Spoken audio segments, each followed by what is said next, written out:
On Friday morning, I attended the memorial service of Justice Ruth Bader Ginsburg in the United States Capitol. She was the first woman in our history to lie in state. I sat a few feet away from her flag-draped casket to pay my respects. And it was somber, and it was personal. And it was an extraordinary moment for me, as I'm sure it was for you and millions of Americans and people around the world who felt a connection with the great RBG. It was sad because we lost a giant, not only of the court, but of American life. It was a celebration. Few people in our history have done more to change the lives of the American people than Ruth Bader Ginsburg did as a lawyer, an advocate, and a Supreme Court justice. And it was an inspiration and a call to each of us, for each of us to be better, to stay in the fight, and stay committed to what motivated Justice Ginsburg. On Friday morning, I attended the memorial service of Justice Ruth Bader Ginsburg in the United States Capitol. She was the first woman in our history to lie in state. I sat a few feet away from her flag-draped casket to pay my respects. And it was somber, and it was personal. And it was an extraordinary moment for me, as I'm sure it was for you and millions of Americans and people around the world who felt a connection with the great RBG. It was sad because we lost a giant, not only of the court, but of American life. It was a celebration. Few people in our history have done more to change the lives of the American people than Ruth Bader Ginsburg did as a lawyer, an advocate, and a Supreme Court justice. And it was an inspiration and a call to each of us, for each of us to be better, to stay in the fight, and stay committed to what motivated Justice Ginsburg the most. That phrase etched in the marble of the United States Supreme Court, equal justice under law. Justice Ginsburg came to her view of the law not from a textbook, but from life. Her own life. She often told the story of how she had personally felt the sting of discrimination as a woman, as the mother of a young child trying to find work. And so she committed her life, step by step, case by case, law by law, to tear down the obstacles in the way of so many, and especially women. Now, we are about to undertake the task of finding her replacement on the United States Supreme Court. Of course, it's hard to say those words. In truth, Ruth Bader Ginsburg cannot be replaced. She was an original, a one-of-a-kind. She combined a steel spine with an ability to extend an open hand, never a closed fist. She demonstrated you could both hold firm to your principles and still hear those with whom you disagree. That is a lesson that should be ringing in our ears. But it looks like this president and his party are not interested in hearing any of the lessons from Justice Ginsburg. Already the president and his party have chosen to ignore Justice Ginsburg's final wish to hold off the nomination to replace her until after the next president is chosen. A wish, by the way, shared by the American people. And look, it's not complicated. The voters would simply like to have an opportunity to vote for their president before the Senate votes on a nominee. And that's not too much to ask. But President Trump and his party are not interested in hearing the will of the people. In fact, my sense is that they're afraid of what they're going to be told. We are not even debating, okay, this is really important. We're not even debating whether the Senate should hold hearings on a nominee and an election year. We're not in the middle of an election year. We're in the middle of an election, an ongoing election. Almost 1 million Americans have already voted, and more will vote this week and next week, and in just a few weeks, all Americans will have voted. But President Trump and his party don't care. They just want to jam this nomination through as fast as they can. It's called raw power. But President Trump and his party are about to learn something. They may think that it is they who have the power in this country, but they don't. The American people are the ones who have the power. You have the power. And you can make it very clear, very soon, how you feel about being cut out of this Supreme Court nomination process. Even worse, though, than the president and his party ignoring Justice Ginsburg's final wish, is their determination to appoint a justice who will undo her life's work. Let's be clear. The Supreme Court will impact our lives in 3 critical ways. First, President Trump and his party have made it clear they will pick a justice who will get rid of the Affordable Care Act. And in fact, just days after the election, the court will hear a case that could strike down the Affordable Care Act in its entirety. It's a decision that could take away health care for 20 million Americans. It is a decision that could take away protections for pre-existing conditions for more than 100 million people in our country. It's a decision that could take away Medicare benefits for seniors. It's a decision that could toss out the rule that says children can be covered on their parents' health care up to the age of 26. All of that will hurt the millions of Americans who have come to rely on the Affordable Care Act. And what is especially offensive about what President Trump and his party are up to is this. Getting rid of the Affordable Care Act will take us backward to a time where you could charge a woman more for her health care than you can charge a man just because she's a woman. Getting rid of the Affordable Care Act will take us backward to a time when pregnancy could be considered a pre-existing condition. Getting rid of the Affordable Care Act will take away birth control and contraceptive coverage for women. And get this relentless obsession with overturning the Affordable Care Act is driven entirely by a blind rage toward President Obama. And it's happening at a moment when our country is suffering through the ravages of a pandemic that has claimed more than 200,000 lives in our country. Complications from COVID-19, like lung scarring and heart damage, could well become the next pre-existing condition.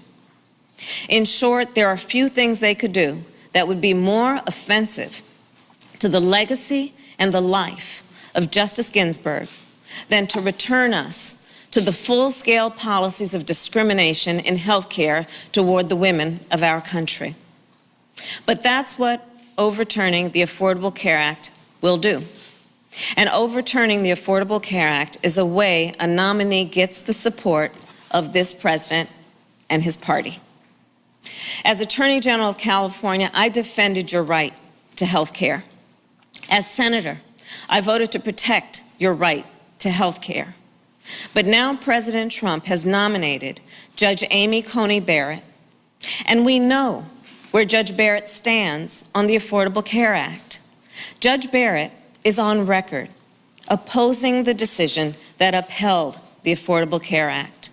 As recently as 2017, she specifically attacked the Chief Justice's opinion in an article where she said, quote, Chief Justice Roberts pushed the Affordable Care Act beyond its plausible meaning to save the statute. If nothing else, the voters should be very clear about one thing. President Trump and his party and Judge Barrett will overturn the Affordable Care Act, and they won't stop there. They have made clear that they want to overturn Roe versus Wade and restrict reproductive rights and freedoms. Judge Barrett has a long record of opposing abortion and reproductive rights. There is no other issue that so disrespects and dishonors the work of Justice Ginsburg's life than undoing the seminal decision in the court's history that made it clear a woman has a right to make decisions about her own body. But that's where President Trump and his party and Judge Barrett are. So let's make it clear where we are. Let's vote for health care. Vote for the Affordable Care Act. Vote as if your life, your choice, depends on it, because it does. Make it clear to President Trump and to every Republican senator that if they're determined to get rid of your health care, you'll be just as determined to vote them out of office. And second, vote as if your right to vote depends on it, because it does. In 2013, the Supreme Court's decision in Shelby v. Holder gutted the heart of the Voting Rights Act.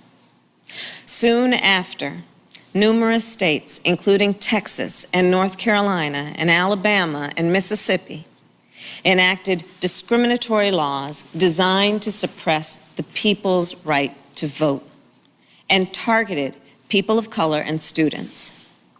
Justice Ginsburg wrote that the decision was like, quote, throwing away your umbrella in a rainstorm. Right here in North Carolina, a voter suppression law was described by a federal court as having targeted African Americans with almost surgical precision to deny us the right to vote. Surgical precision. After the people of Florida voted to grant formerly incarcerated citizens the right to vote, Republican officials recently enacted a modern-day poll tax to make it harder for those citizens to exercise that very right in this upcoming election. And this modern-day poll tax was upheld by the 11th Circuit Court of Appeals, in large part because of judges appointed by Donald Trump. But you see, here's the thing. He knows he can't win if the people vote. Donald Trump is weak. So he is throwing up every roadblock he can to try and suppress the vote. And we, the people, cannot let him get away with it. Third, what's at stake? Our ability to make a living, take care of our families, and dismantle systemic racism. That's at stake too.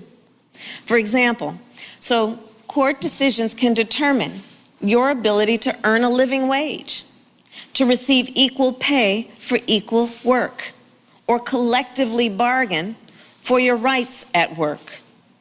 With an extra vote on the court, Donald Trump and his party will continue their attack on laws that keep our air clean and our food and water safe, and attack any legislation that addresses climate change.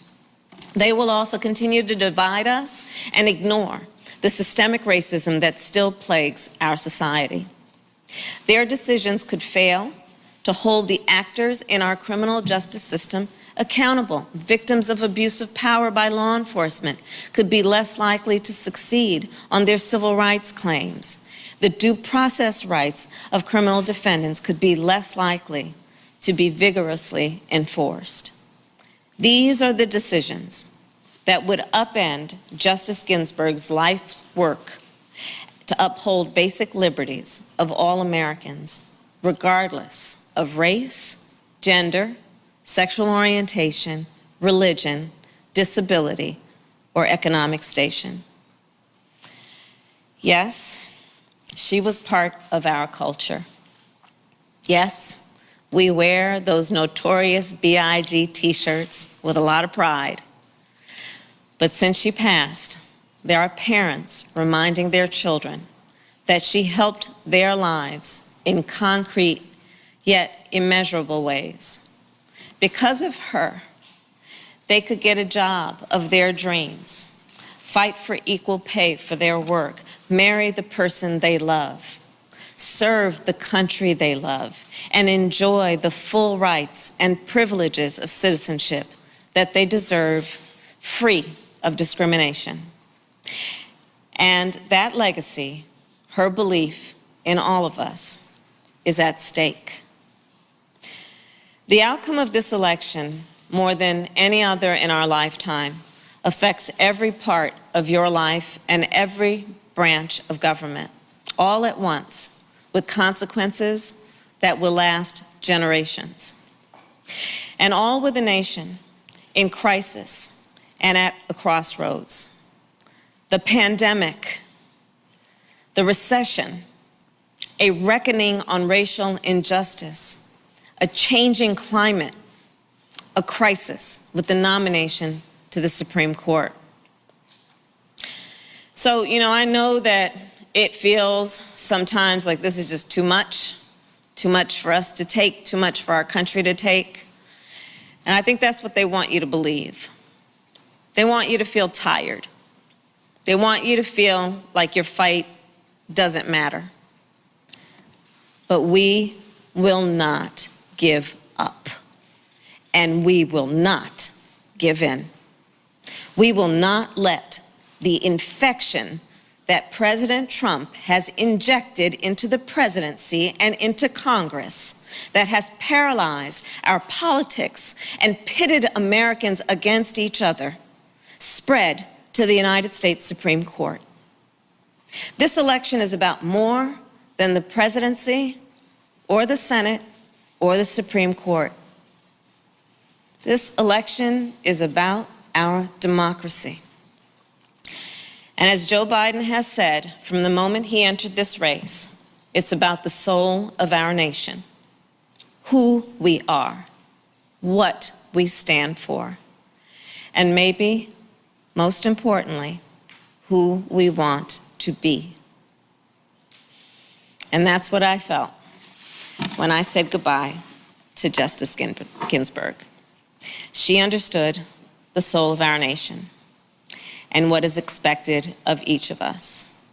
And that belief is especially resonant at a place like Shaw University, one of our nation's first Black landmarks of higher learning, established just 6 months after the Civil War.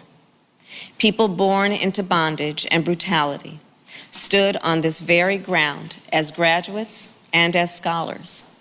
I stand here at Esty Hall, the country's first university hall built to educate Black women in America.